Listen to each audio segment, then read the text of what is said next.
Les uretères sont des conduits pairs qui vont drainer l'urine produite par les deux reins depuis le pelvis du rein jusqu'à la vessie. Les uretères sont deux conduits entre le pelvis de chaque rein et la vessie. Il y a donc pour un rein un seul uretère et les deux uretères convergent vers la vessie. Ce sont donc des conduits pairs qui ont une trajectoire rétro-péritonéale puis sous-péritonéale. Ce sont des conduits extrêmement longs, extrêmement grêles et fragiles, et donc tout au long de leur trajectoire, les uretères auront de très nombreux rapports anatomiques. Ces conduits ne sont pas simplement des tubes qui vont permettre à l'urine de descendre du rein vers la vessie. Ces conduits sont musculaires, c'est-à-dire que l'urine ne va pas s'écouler par gravité, mais que l'urine va être propulsée vers la vessie, parce que les uretères fonctionnent par reptation et qu'il y a 6 à 7 fois par minute des ondes descendantes qui parcourent les uretères et qui poussent l'urine sous pression dans la vessie. Il faut différencier le blocage complet et brutal de l'urtère et le blocage progressif.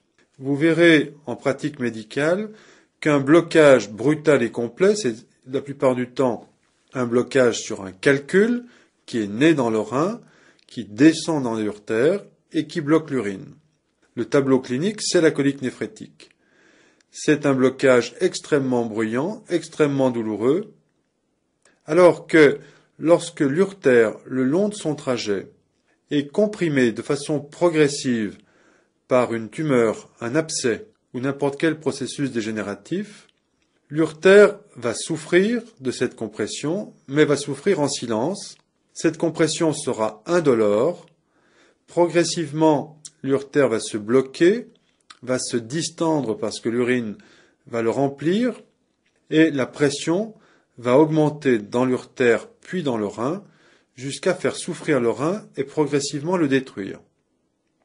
Et tout ce phénomène, ce sera fait de façon insidieuse, sans aucune douleur. Voici un schéma de présentation pour toute la trajectoire de l'urtère. Ici, l'urtère droit seulement. Il est important de décomposer la trajectoire de l'urtère parce que nous verrons qu'à chaque niveau de trajectoire, il y aura des rapports particuliers et des risques particuliers pour l'urtère. Dans sa totalité, un urtère mesure 25 cm. Il y a tout d'abord une trajectoire lombaire, c'est-à-dire qu'il s'agit là de la première partie de l'urtère, juste après le pelvis du rein, et au-dessus du croisement de l'urtère, avec en rouge sur le schéma, l'axe artériel iliaque.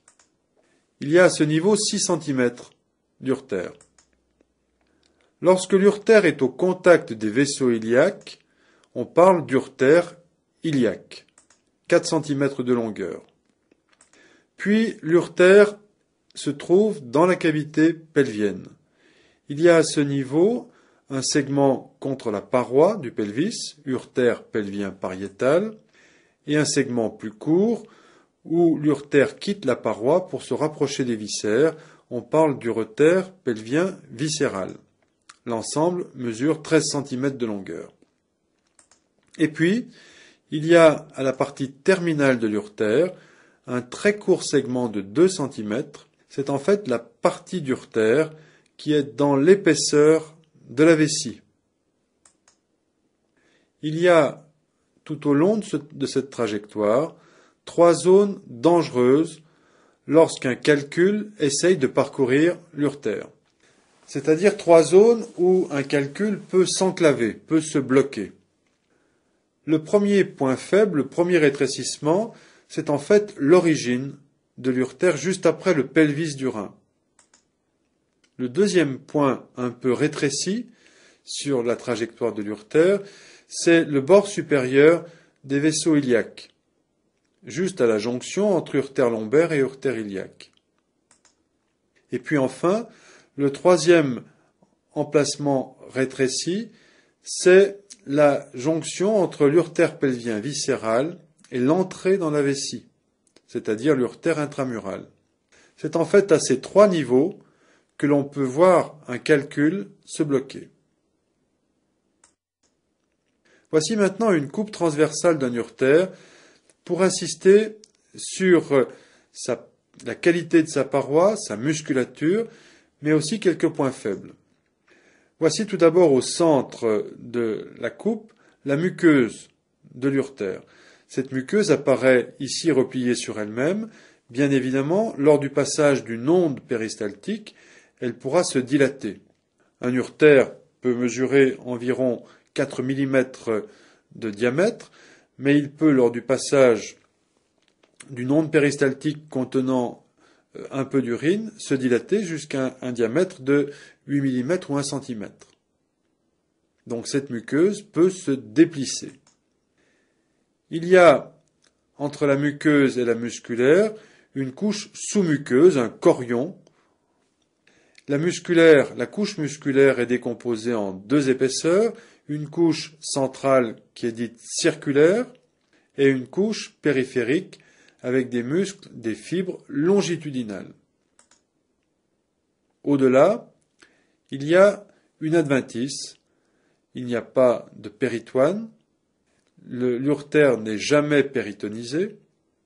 Cette adventice a un rôle extrêmement important. C'est une gaine porte-vaisseau. Ce qu'il faut bien comprendre, c'est que l'urtère est un tube musculaire qui consomme de l'énergie et donc nécessite un apport artériel très riche.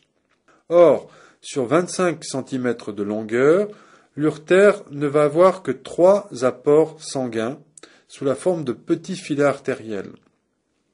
En fait, l'urtère est donc en quelque sorte connecté à une circulation artérielle en 3 points.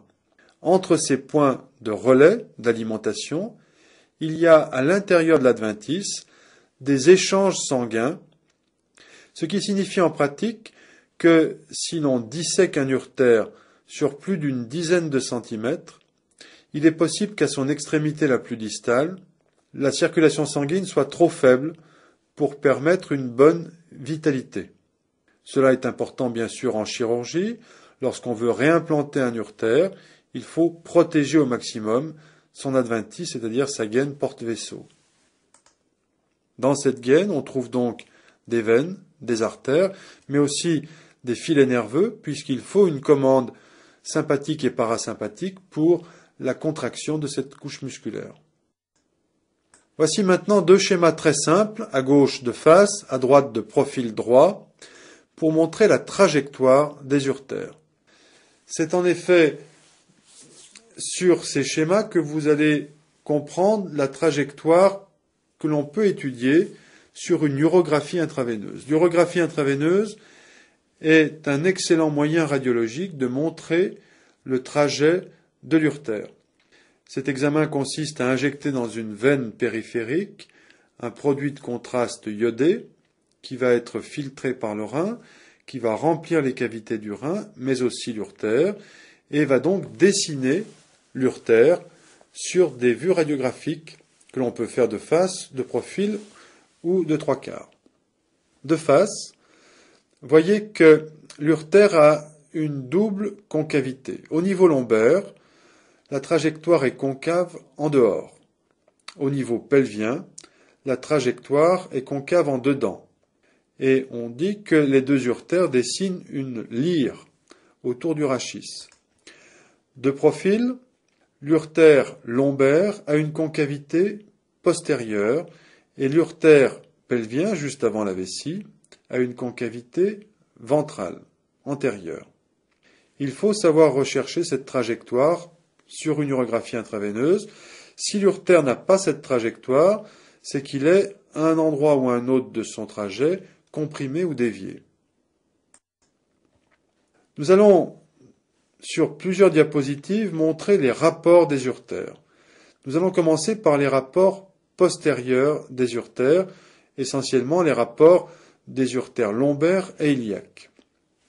Voici donc une vue de face du rétropéritoine depuis la 11e côte jusqu'au sacrum et de chaque côté les deux ailes iliaques. On ne retient du rétropéritoine que les deux reins avec leurs urtères, et puis l'aorte et ses branches, et la veine cave. Du côté gauche seulement, on fait apparaître le muscle psoas et plus latéralement le muscle iliaque. Le muscle psoas est un rapport dorsal des urtères. Il y a également dans les rapports dorsaux tous les processus transverses des vertèbres depuis L2 jusqu'à L5.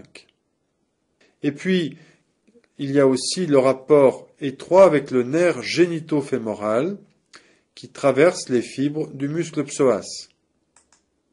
Et on rajoute du côté droit seulement, pour ne pas surcharger le schéma, les rapports un peu plus à distance avec les nerfs ilio-inguinaux et ilio-hypogastriques qui sont en arrière de la loge du rein.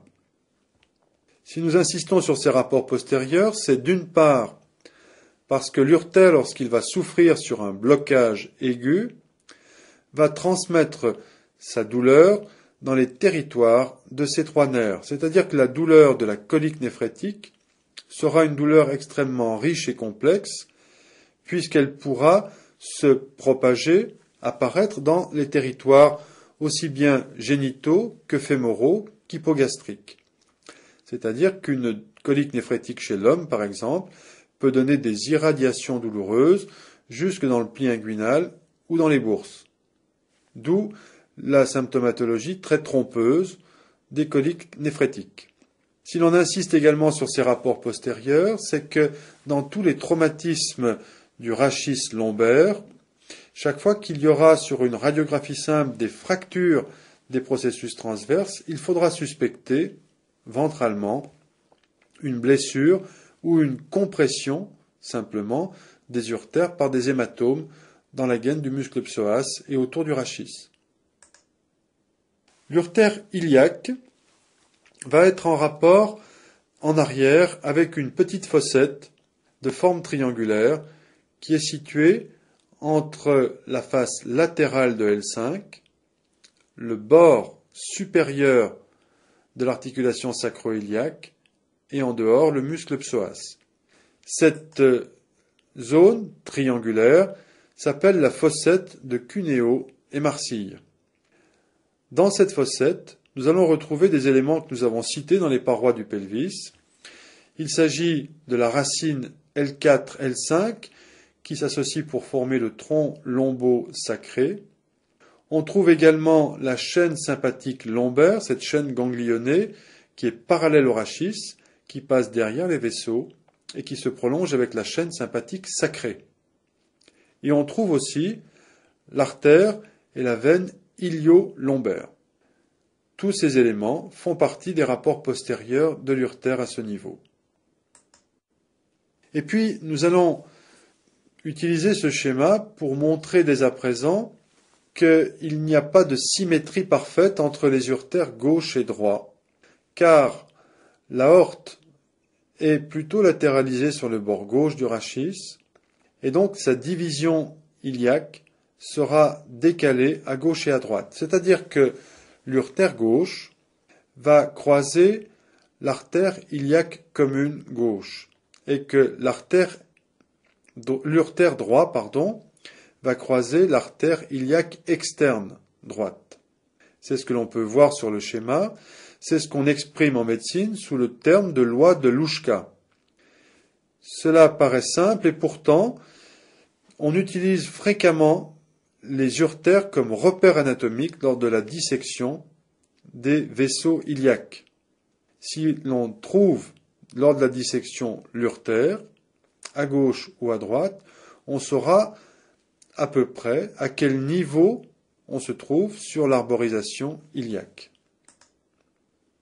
On utilise également ce schéma pour parler un peu de la circulation artérielle qui va nourrir les urtères. Nous avons vu que dans cet apport sanguin, l'adventice, la lame porte-vaisseau, était extrêmement importante. Et nous avons expliqué qu'il y avait, le long de cette trajectoire urétérale, 3 types d'apports sanguins.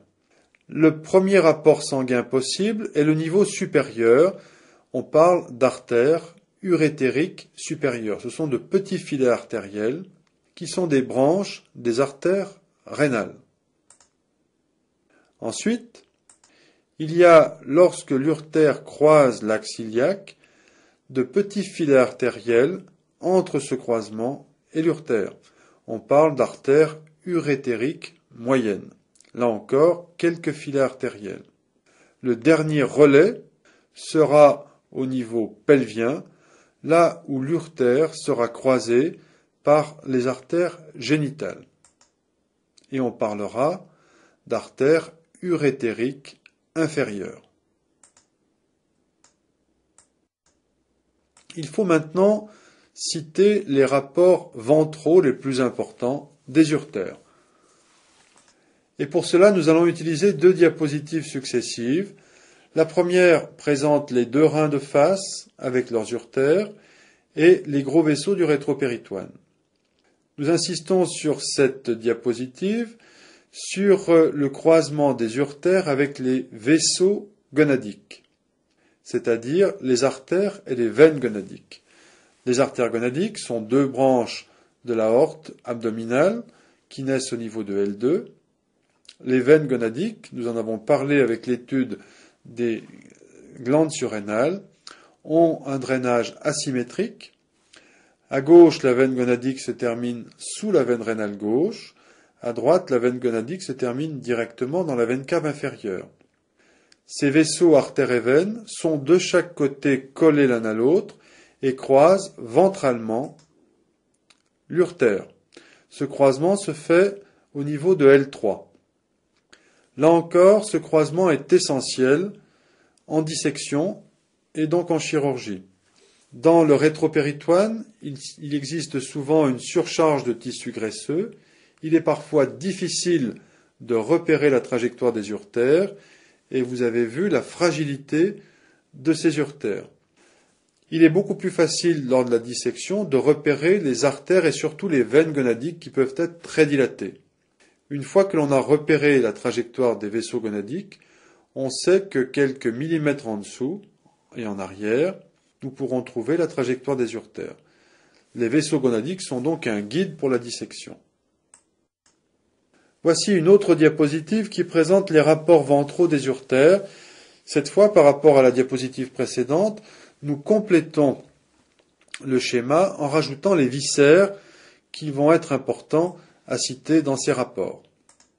Nous commençons du côté gauche par montrer que l'urtère gauche, à son origine, est située juste en arrière de l'angle duodéno-jéjunal et en arrière de la première anse jéjunale. Qu'ensuite, l'urtère va être croisée de façon oblique par l'artère colique supérieure gauche, puis croisée par les artères sigmoïdiennes. Cela vous permet de comprendre qu'en chirurgie du côlon gauche, il faudra lier ces artères et dans ce geste de ligature, on peut facilement blesser l'urtère. En chirurgie du côlon gauche, il y a donc fréquemment des blessures de la trajectoire de l'urtère. Du côté droit, l'urtère à son origine est en arrière de la portion verticale du duodénum ou deuxième duodénum, en arrière du génu inférius du duodénum. Puis l'urtère droit va être croisé de façon oblique par le pédicule mésentérique supérieur, c'est-à-dire la veine plus latérale et l'artère mésentérique supérieure. Ces vaisseaux se dirigent en direction de l'angle iléo-sécal. C'est justement cet angle iléo-sécal qui est représenté sur le schéma du côté gauche. On retrouve donc ici le fond du cécum avec en dessous de lui l'appendice dans deux positions possibles. Et donc, l'urtère droit sera un rapport postérieur du cécum et de l'appendice, surtout dans les positions iliaques et mésocéliaques. Cela signifie qu'en chirurgie du côlon droit, il y a un risque, là encore, de blesser l'urtère, bien que ce risque soit moins important que du côté gauche. Et puis cela vous permet de comprendre également qu'une infection de l'appendice, une appendicite, surtout lorsque l'appendice est en position iliaque ou mésocéliaque, peut, par ses rapports avec l'urtère, donner la même symptomatologie, c'est-à-dire le même tableau douloureux qu'une crise de colique néphrétique, d'où parfois des confusions possibles. Et puis il faut maintenant citer les rapports pelviens de l'urtère. Nous insisterons sur ce premier schéma, sur les rapports de l'urtère pariétale. Ici, l'exemple pris est celui du pelvis chez la femme. Nous observons donc la partie droite du pelvis sur laquelle apparaît l'arborisation de l'artère iliaque commune. En noir, on représente la trajectoire de l'urtère depuis le niveau lombaire iliaque jusqu'à la concavité de l'urtère, c'est-à-dire la jonction entre l'urtère pelvien pariétal et viscéral. Voici la trajectoire de l'artère iliaque externe, l'artère iliaque commune et l'artère iliaque interne. Voyez que du côté droit, l'urtère croise l'artère iliaque externe et que l'urtère reste toujours en avant de l'artère iliaque interne et que l'urtère est presque parallèle à cette artère.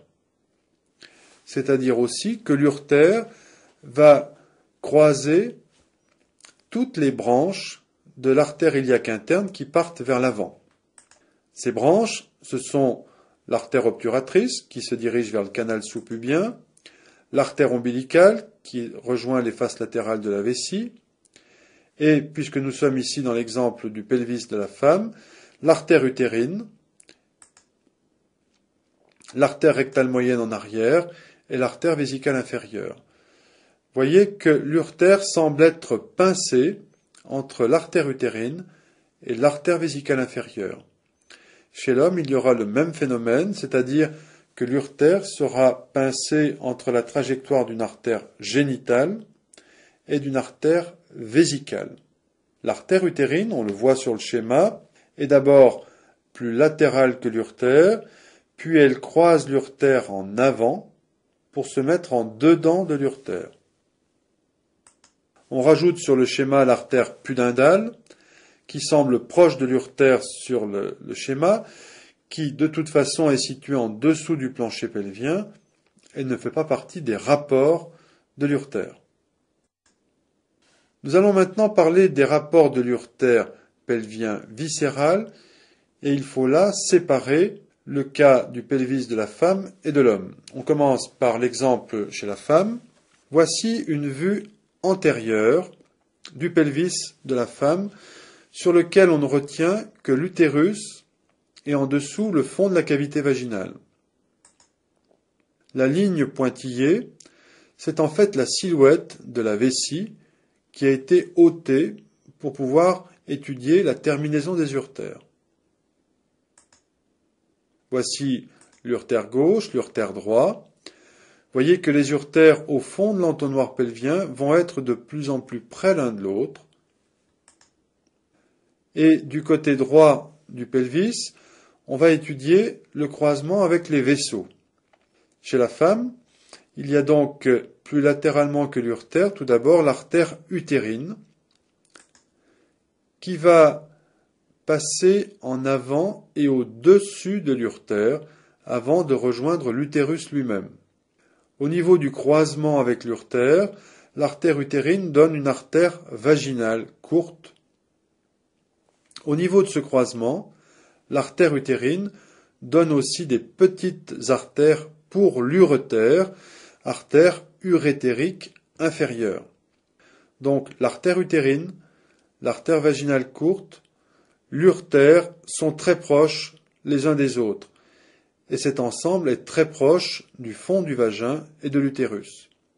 Nous en reparlerons avec l'étude de l'appareil génital de la femme, mais l'urtère est un danger dans toute la chirurgie de la face postérieure de la vessie et surtout la chirurgie de l'utérus.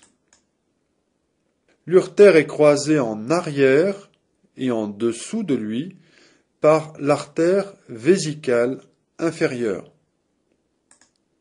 Cette artère donnera des branches pour la vessie, mais aussi pour le vagin, l'artère vaginale longue.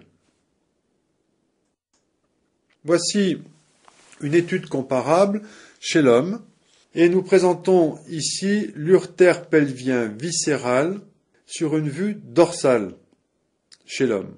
C'est-à-dire que nous sommes dans la position de la loge rectale et l'on observe en avant de nous la face postérieure de la vessie.